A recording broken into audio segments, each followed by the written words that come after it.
제가 이제 그 하나님의 말씀인 이제 성경 말씀을 읽으면서 제 개인적으로 제가 좋아하는 성경의 인물들이 있습니다. 구약의 인물들 가운데서는 이제 이 모세를 제가 참 좋아합니다. 모세를 좋아하는 이유는 사실 여러 가지 이유가 있어요. 그 첫 번째 이유 중에 하나는 모세를 이렇게 보게 되면 모세에게서 참 사람의 냄새가 참 많이 납니다. 이게 무슨 말이냐면은 하나님의 이제 종들로 부르심을 받아서 하나님께 쓰임 받는 분들이 참 많은데 모세를 보면 연약한 사람의 모습이 참 많이 나와요. 그래서 특히 이제 모세가 하나님 앞에 잘 썼던 말이 나는 입이 둔한 자니이다 라는 말을 잘 썼습니다. 이게 무슨 말이냐면 나는 말을 잘 못합니다 라는 뜻인데요. 이 말씀이 저한테는 참 많은 은혜가 되었습니다. 그리고 또 모세를 제가 좋아하는 이유 중에 하나는 하나님께서 이 모세를 불러서 하나님의 사람으로 쓰시는데 이 모세의 나이 80대였을 때 하나님이 그를 불러서 하나님의 사람으로 쓰셨습니다. 다행스럽게 아직 저는 80도 안 됐는데 하나님이 저를 이 목회자로 불러서 사용하시고 있기 때문에 참 감사했어요. 사실 제가 하나님께서 이제 저를 콜링하셔서 목회자의 길을 이제 평신도로 살기를 원했지만 하나님께서 이제 목회자의 길을 가라고 해서 가게 됐을 때가 제 나이가 40대였습니다. 정확히 40이었는데 그래서 이 모세를 보면서 그래 하나님은 80에 불러서도 쓰시는데 40에 부르셨으니까 세상적으로 보면 좀 늦었을란가는 모르겠지만 하나님 앞에서는 늦지 않았다는 그런 위로를 많이 받게 해준 인물이 바로 모세입니다. 그래서 저는 이래 모세를 읽을 때마다 그런 사람의 냄새가 나서 참 좋은데 오늘 사실 성경 본문 말씀도 이 사람의 냄새가 많이 나는 모세의 모습이 나와 있는 부분이 오늘 출애굽기 6장의 말씀입니다. 이 출애굽기 6장 말씀은 이제 출애굽기 1장부터 5절까지 말씀을 쭉 보게 되면 하나님께서 모세를 이제 키우시죠. 키우셔서 애굽 궁중에서 왕자로서 40년 동안 키우셨고 미디안 광야로 보내가지고 또 40년 동안 양 몇 마리 놓고 양치기로서 40년 동안 이 모세를 훈련시키세요. 그리고 나서 80이 된 늙은 모세를 하나님이 부르십니다. 모세가 하나님이 부르셨을 때 뭐라고 말하냐면 나는 말도 잘 못하고 이제 나는 나이도 많고 내가 뭐 할 수 있겠습니까? 여러분 한번 생각을 해보세요. 자기가 과거에는 애굽의 왕자로서 제왕학을 공부했었을 때는 뭐든지 할 수 있을 것 같은 자신감이 있었거든요. 애굽의 왕자로 자랐을 때는 그가 권력도 있었습니다. 탁월한 학문도 있었습니다. 자기 말 한마디에 많은 사람들을 동원할 수 있는 능력도 있었어요. 그런데 그가 자기 민족의 한 사람의 문제도 해결하지 못하고 결국은 미디안 광야로 돌아갈 수밖에 없었어요. 도망갈 수밖에 없었어요. 그리고 거기서 이 처가살이를 하지 않습니까? 이 장인 집에 들어가 가지고 장인이 키우는 양 몇 마리 키면서 자기 부인하고 살아요. 옛말에도 그 우리말에 그런 말 있지 않습니까? 멋만 조금 있어도 처가살이 않는다는 말이 있어요.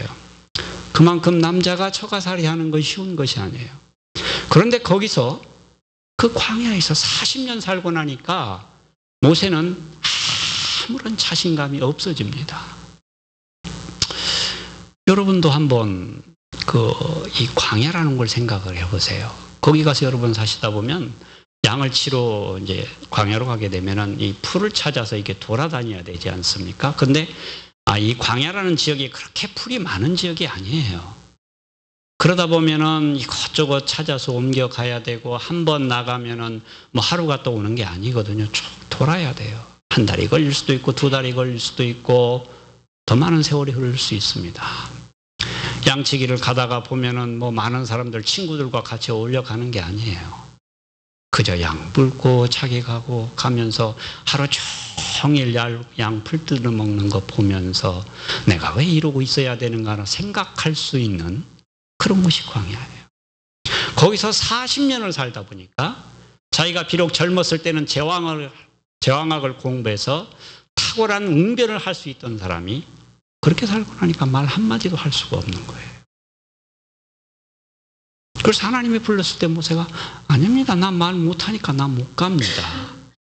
내 나이 80인데 내가 뭐 할 수 있겠습니까? 이제 나는 틀렸습니다.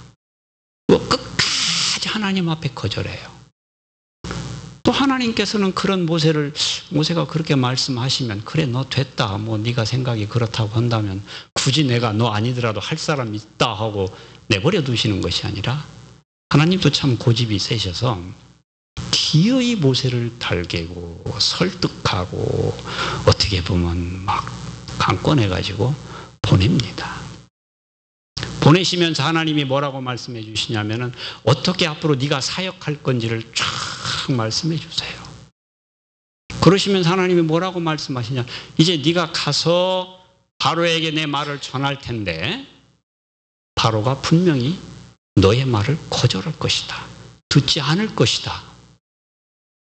그렇게 이야기를 해주세요. 그러는데 그 후에 내가 내 능력을 바로에게 보임으로 이스라엘 백성을 네가 이끌고 나올 것이라 이렇게 말씀을 해주셨습니다. 하나님께서는 모세가 하도 말을 못한다고 그러니까 그 형 아론을 딱 붙여가지고 그러면 너는 그냥 아론에게만 이야기하고 아론이 내 말을 바로에게 전합니다. 대변인까지 세워서 보내주셨어요. 그리고 바로에게 갔습니다. 하나님이 전하신 말씀을 했어요. 내 백성 이스라엘을 광야로 보내서 나를 섬기게 해라. 아니나 다를까 하나님이 말씀하신 대로 바로가 거절을 합니다.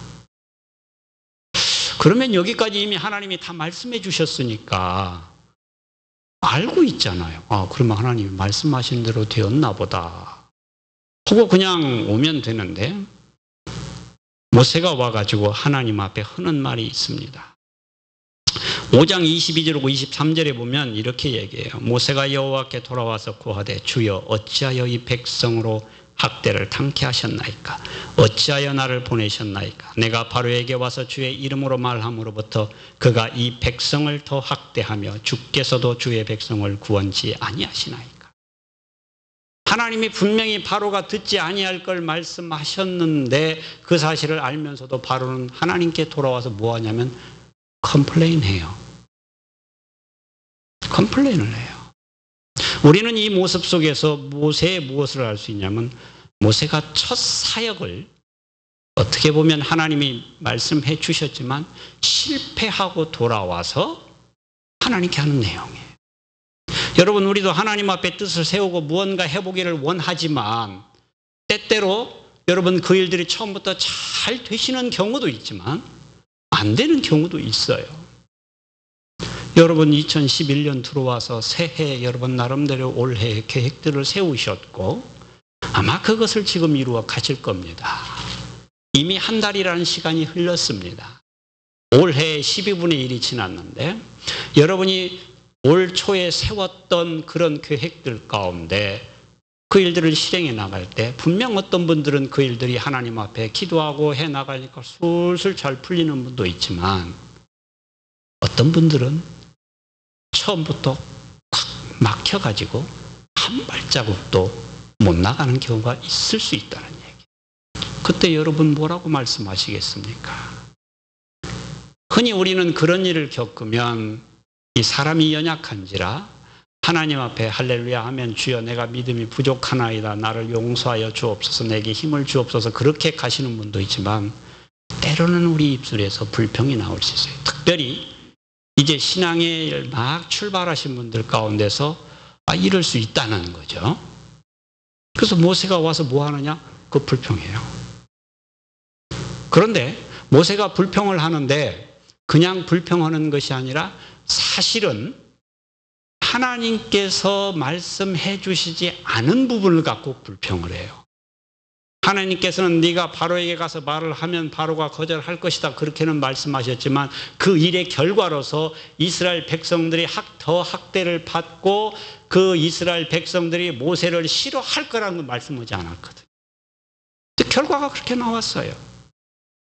내가 하나님 앞에 뜻을 세우고 하나님이 가라고 해서 사실 원치 않았지만 말씀하시니까 가서 했는데, 하나님이 말씀해 주지 않은 결과까지 더 안 좋은 쪽으로 나왔을 때 우리는 뭐 어떻게 하냐는 거예요. 불평할 수 있다는 겁니다. 여러분, 우리 신앙생활 하다 보면 얼마든지 이러실 수 있어요. 자, 그때 여러분들은 어떻게 하시겠습니까?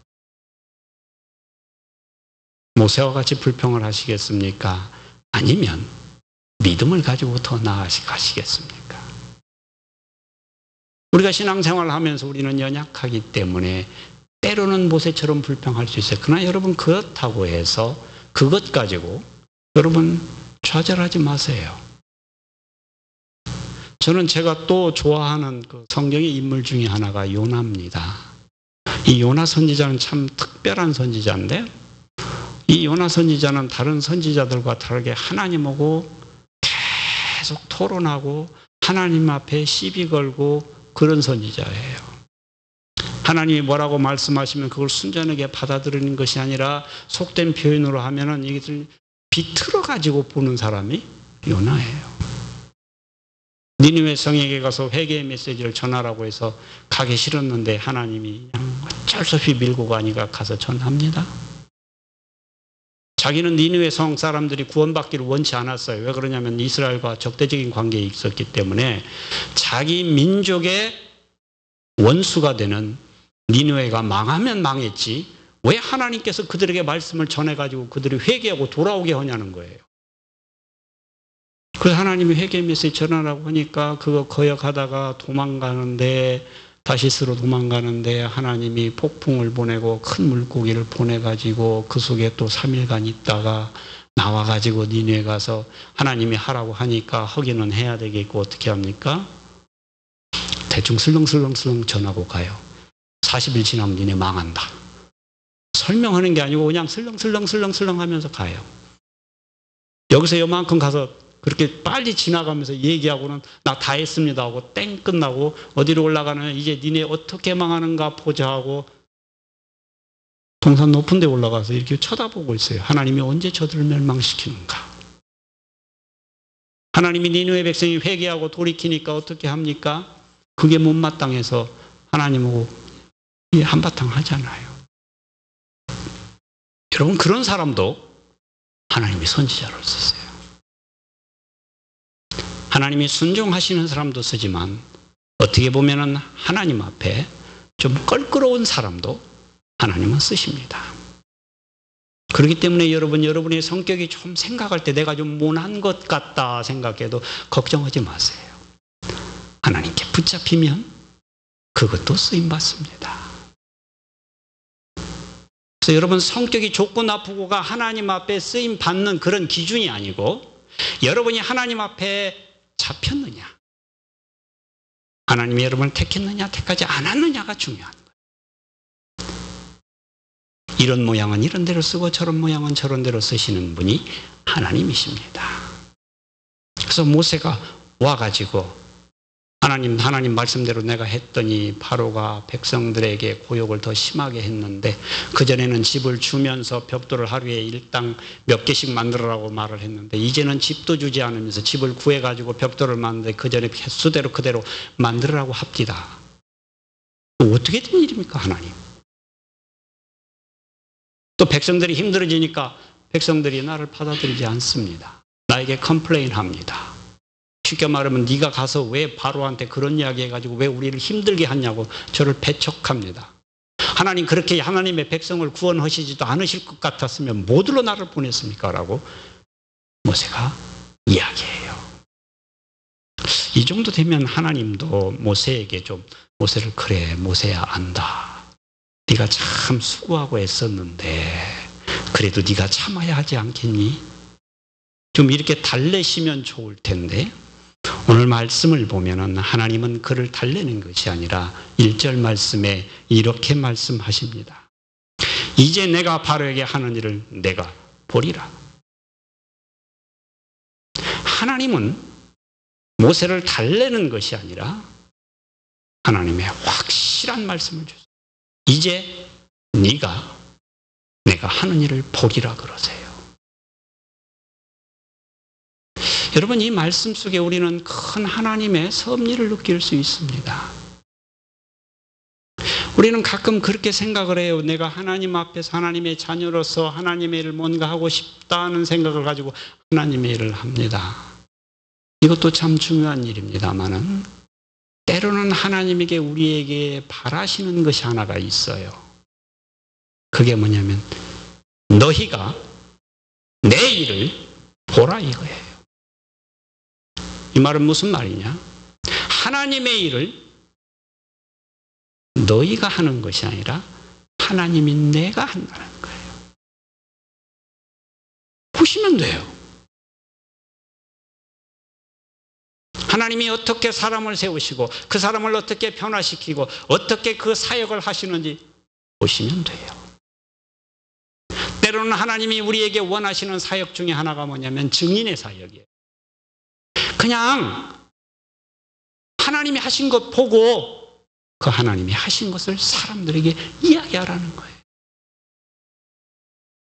여러분, 전도를 생각할 때 내가 하나님의 복음을 다른 사람한테 전하는 것이 참 어렵게 느껴질 때가 있어요. 왜 어렵게 느껴지냐면 내가 복음을 전해서 저 사람을 변화시켜서 하나님을 영접하게 하고 예수 그리스도를 영접하게 하려고 하기 때문에 어렵게 느껴져요. 근데 여러분, 그렇게 생각하지 말고 좀 쉽게 생각해 보세요.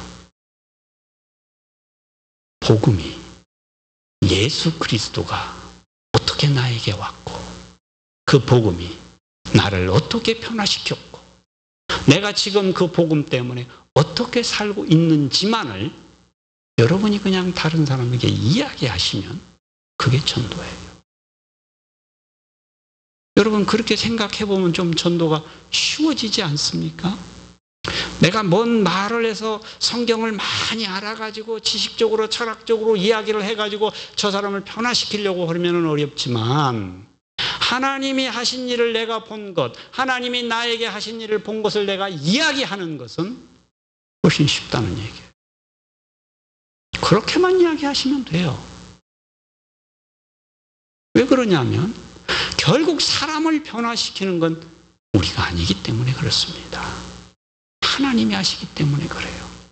그래서 여러분이 여러분 주변에 있는 분들에게 내가 교회를 다니기 전에는 이래 했는데 교회를 다니다 보니까 예수님을 알게 됐고 예수님을 알다 보니까 내 삶이 이렇게 변했습니다 라고 이야기하는 것이 전도이니까 여러분 얼마든지 하실 수 있지 않습니까? 그래서 첫 번째로 하나님이 모세에게 하시는 말씀은 먼저 네가 볼 것이다 얘기해요. 그리고 하나님은 이후로 모세를 통해서 10가지 심판을 애굽에 내리는 것을 보게 하십니다.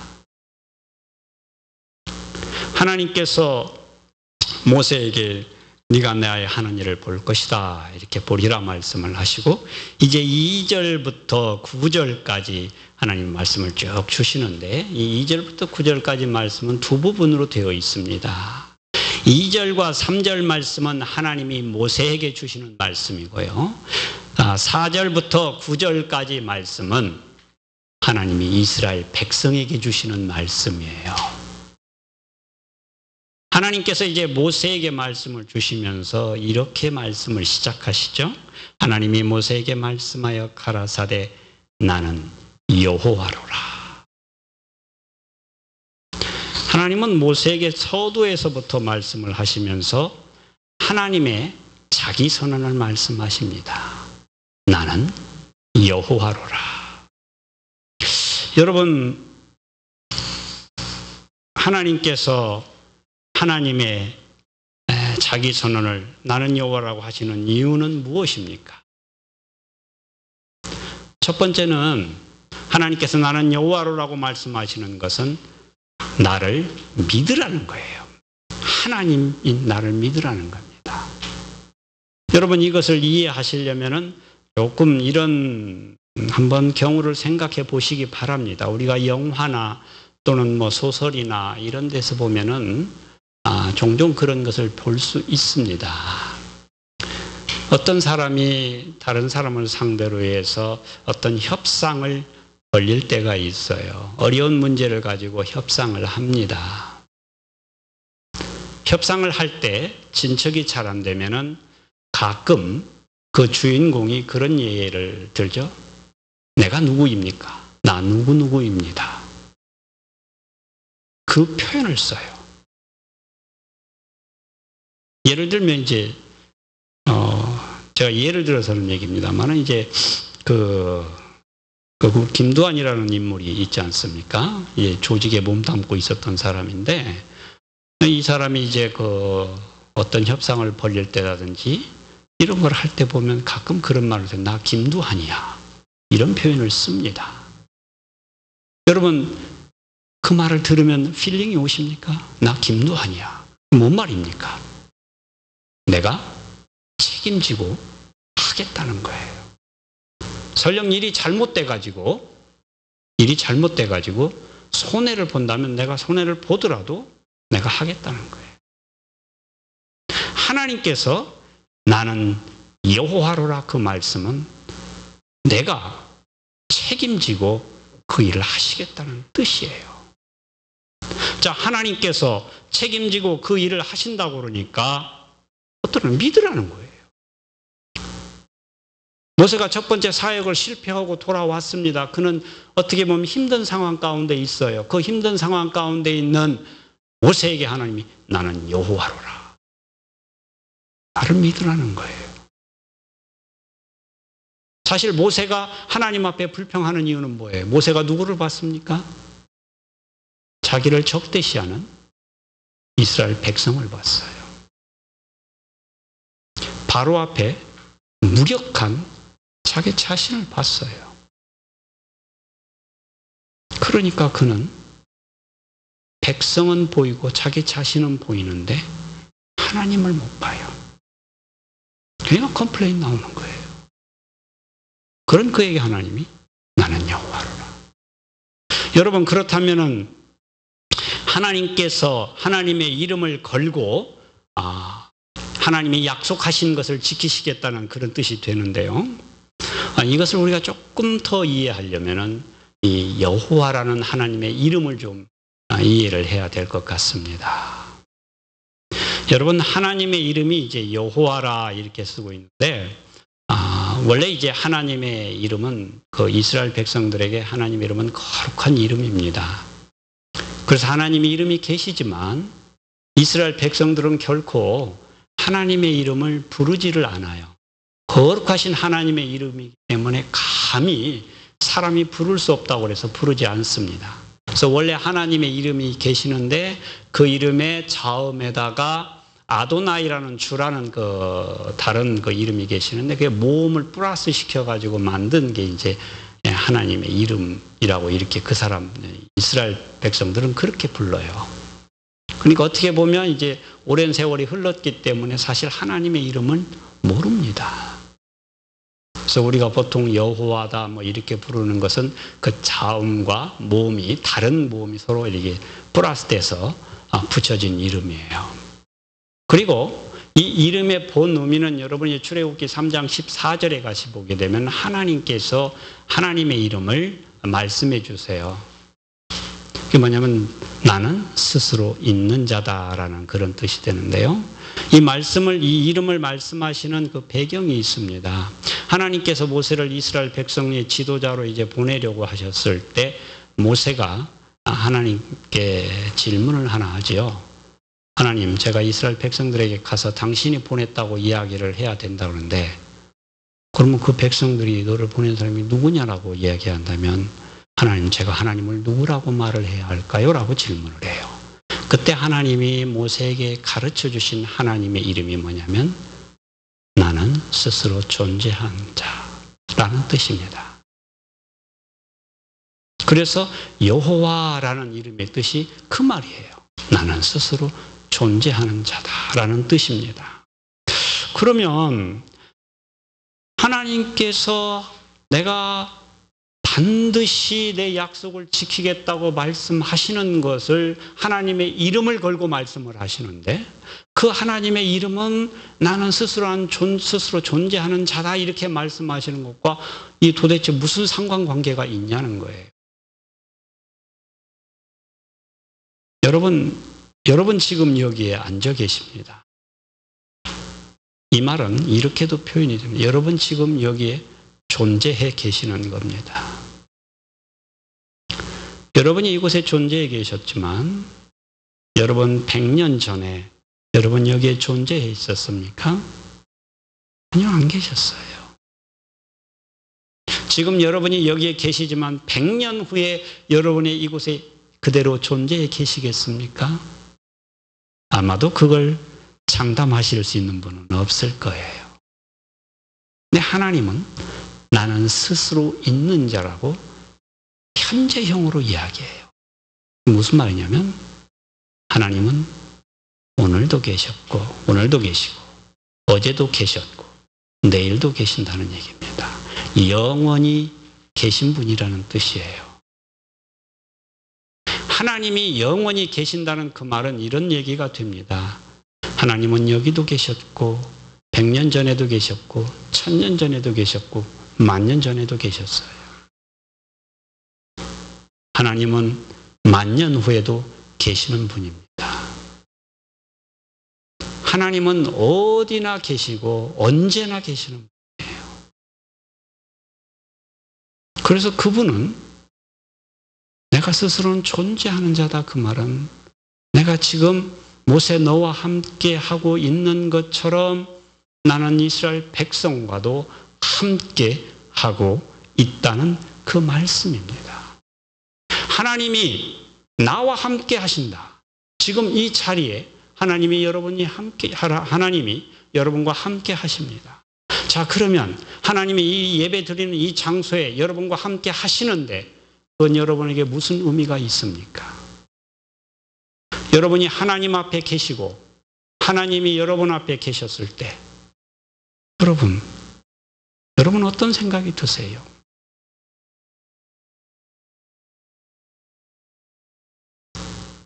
어떤 생각이 드세요? 하나님이 지금 내 옆에 계신다고 그런다면 우리는 두려울 것이 없어집니다.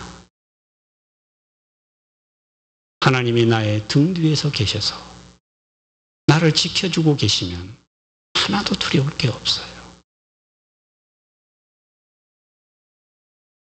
내가 스스로 존재하고 있다, 이 말은 내가 지금 너희와 함께 하고 있다는 그런 의미가 되는 것입니다.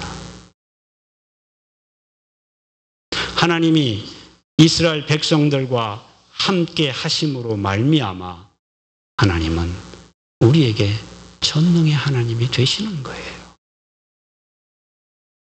하나님이 나와 함께 하심으로 말미암아 하나님은 뭐든지 하실 수 있는 분이신 것입니다. 그래서 하나님이 모세에게 나는 여호와로다, 나는 스스로 존재하는 자라는 이야기를 하시는 거예요. 어제도 함께 하셨고 오늘도 함께 하셨고 그러므로 내일도 함께 하시고 계속해서 함께 하세요. 또 이걸 뒤로 돌려보면 이스라엘 백성들이 애굽에서 노예로 종살이하고 있었을 때도 하나님은 그들과 함께 하셨고 그들을 바라보고 계셨다는 거예요. 하나님이 그들을 안 보셨기 때문에 하나님이 눈을 감고 하나님이 얼굴을 이스라엘 백성에서 돌렸기 때문에 이스라엘 백성들이 애굽에서 고난을 당하는 게 아니에요. 하나님은 여전히 그들이 고난 가운데 있을 때 모세가 하나님의 첫 번째 사역을 실패한 것처럼 여겨지고 돌아왔을 때에도 하나님은 함께 하셨습니다. 그 사실상 우리에게 일어나는 사역의 여러 가지 일들의 실패, 내가 하나님 앞에 기도하고 행하고자 했던 것들의 실패처럼 보이는 것도 여러분 긴 생에 길게 놓고 보면 사실 사실은 실패가 아니에요. 실패처럼 보이는 거지만 실패가 아닙니다. 왜? 하나님이 그때도 나를 보고 계시고 나와 함께 하시기 때문입니다. 그래서 하나님이 말씀하시잖아요. 6장 1절에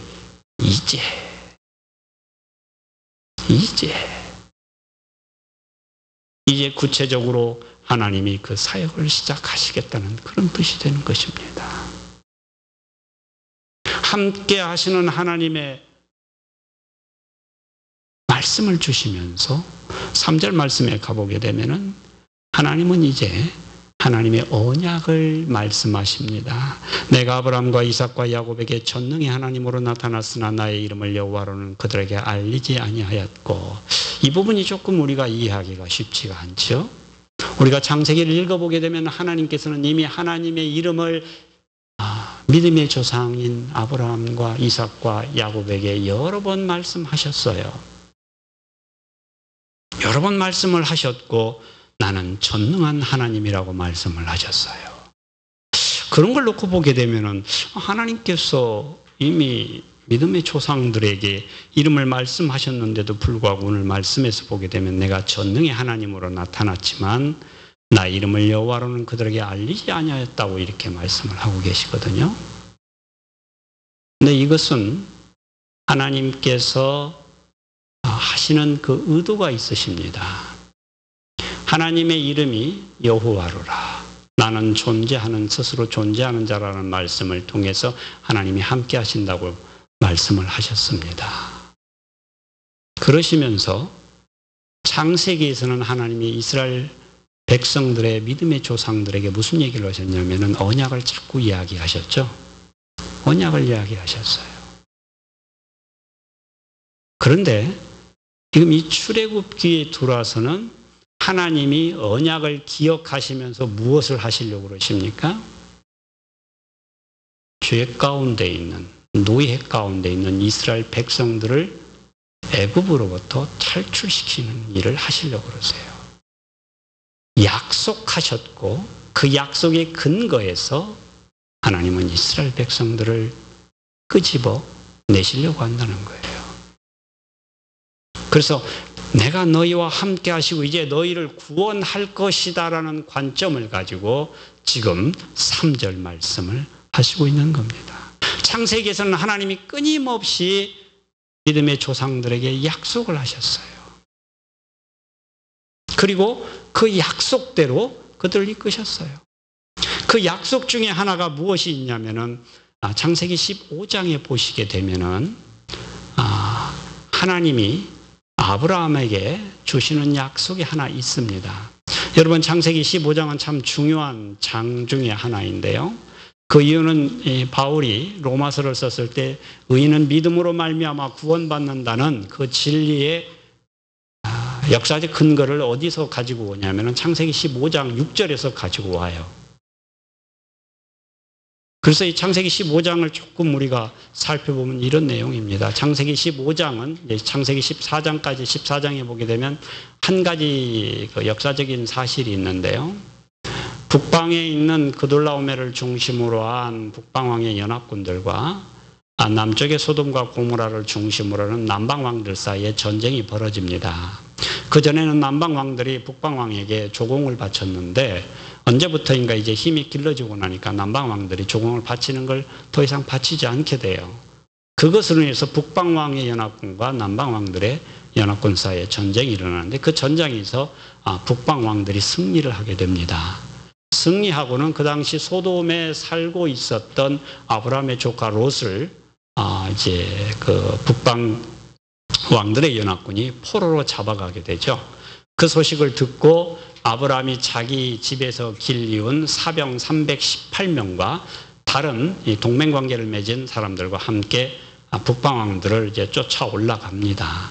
그리고 기습작전을 통해서 북방왕들을 연합군을 깨뜨리고 롯을 비롯한 사람들을 다 데리고 이제 돌아오는 장면이 14장이에요. 이 돌아오는 가운데 이제 살렘 왕, 예루살렘의 왕이었던 멜기세덱을 만나게 되고 멜기세덱으로부터 아브라함은 큰 축복받는 말씀을 듣습니다. 근데 그때 소돔 왕이 아브라함에게 한 가지 제안을 해요. 사람은 우리한테 다 돌려주고 전쟁에서 당신이 취한 재물들은 당신이 다 가지십시오, 이렇게 이야기를 해요. 이게 좋은 뜻으로 한 것이 아니라 좋지 않은 뜻으로 이 소돔 왕이 한 겁니다. 아브라함이 그 뜻을 깨닫고 거절을 하죠. 그 청을 거절하고 사람도 돌려주지만 재물도 다 돌려줍니다. 물론 이제 자기와 같이 그 전쟁에 참여했던 사람들의 몫은 그 사람들에게 주고 나머지 건 다 돌려줘요. 근데 그 당시 이 전쟁이 무슨 전쟁이냐면 아브라함 입장에서는 자기 개인 사병을 가서 한 전쟁이기 때문에 전쟁에 들어가는 모든 비용을 누가 감당했냐면 아브라함이 다 지불을 해야 돼요. 여러분, 전쟁도 돈이 있어야 하는 거지 돈이 없으면 전쟁도 못해요. 그러다 보니까 어떤 결과가 생겼습니까? 자기는 실컷 수고하고 애써서 자기 조카 롯을 구해가지고는 왔지만 그 당시 일반적인 관례대로 보게 되면 전쟁에서든 수확물들을 자기가 가질 수 있음에도 불구하고 갖지 못하고 다 돌려주면서 자기만 손해를 많이 본 거예요. 뿐만 아니라 이 아브라함이 기습작전을 통해서 북방왕들을 격퇴를 시키긴 했지만 여러분, 정신 차리고 북방왕들이 다시 세력을 규합해가지고 내려온다면 일개 부족의 족장하고 여러 나라의 왕들하고 싸움이 됩니까? 싸움이 될 수가 없어요. 그래서 그 일을 하고 돌아온 후에 아브라함이 이 물질적인 피해의식하고 두려움 가운데 쌓이게 됩니다. 언제 북방왕들이 다시 내려올지를 모르거든요. 내려오면 꼼짝없이 전면전을 하게 되면 이길 방법이 없습니다. 그 두려워하고 있을 때 하나님이 15장 1절에 보면은 이상 가운데 나타납니다. 나타나서 하나님이 무슨 말씀을 주시냐면은 이런 말씀을 주세요. 이후에 여호와의 말씀이 이상 중에 아브라함에게 임하여 가라사대 아브라함아 두려워 말라 나는 너의 방패요 너의 지극히 큰 상급이니라. 방패요 상급이라는 말을 써요. 두려움 가운데 있는 아브라함에게 내가 너를 지켜주겠다고 말씀을 하고 있는 겁니다. 여러분, 그래서 하나님이 함께 하시면 아무리 여러분을 둘러싸고 있는 적들이 많고 여러분을 해하고자 하는 세력이 아무리 강해도 결코 여러분을 해할 수가 없어요. 왜요? 하나님이 지키시기 때문에 그래요. 여러분, 또 구약에 보게 되면은 그 유명한 이야기가 있지 않습니까? 그렇죠? 여러분이 잘 아는 어느 유명한 선지자가 있습니다. 그 이스라엘 왕에게 이 선지자가 조언을 많이 하게 돼요. 가령 여기서 어떤 나라에서 침입을 하려고 그러면은 이 선지자가 하나님께 기도해서 알고 그걸 이야기를 해서 방비케 합니다. 그래서 이 상대방 나라에서 이 이스라엘을 치려고 해도 칠 수가 없지요. 그래서 그 상대방 나라에 있는 신하 중에 하나가 왕에게 그런 이야기를 합니다. 왕이시여, 왕이 침실에서 하는 소리도 이스라엘은 그 선지자는 다 합니다. 그래서 어떻게 할 수가 없습니다. 그러니까 그 왕이 결론을 어떻게 내리냐? 그러면 그 선지자를 죽이자. 그래서 군대를 보내요. 어느 날 아침에 일어나 보니까 그 선지자의 종이 나아가서 보니까 적군들이 자기들을 둘러싸고 있다는 거죠. 그런데 어떻게 해요? 선지자는 놀라는 기색이 없어요. 그 종이 묻죠. 적들이 이렇게 둘러싸고 있는데 어떻게 선지자는 눈 하나 깜짝하지 않으십니까? 예를 들면 이제 이런 식의 표현이에요. 그때 그 선지자가 그 종의 눈을 띄워줍니다. 보니까 자기들을 포위하고 있는 적들 그 뒤에 수많은 하늘의 천군 천사가 그 적을 다시 감싸고 있는 모습을 쫙 보게 됩니다. 선지자와 선지자의 종은 세상적으로는 딱 두 사람밖에 안 보이지만 하나님이 그 사람과 함께하게 되면 하늘의 천군 천사가 보호하고 있는 거예요. 여러분, 그래서 하나님이 함께 하시는 사람은 세상을 두려워하지 않습니다. 하나님은 내가 여호와로라 말씀하시는 건 바로 그 말이에요.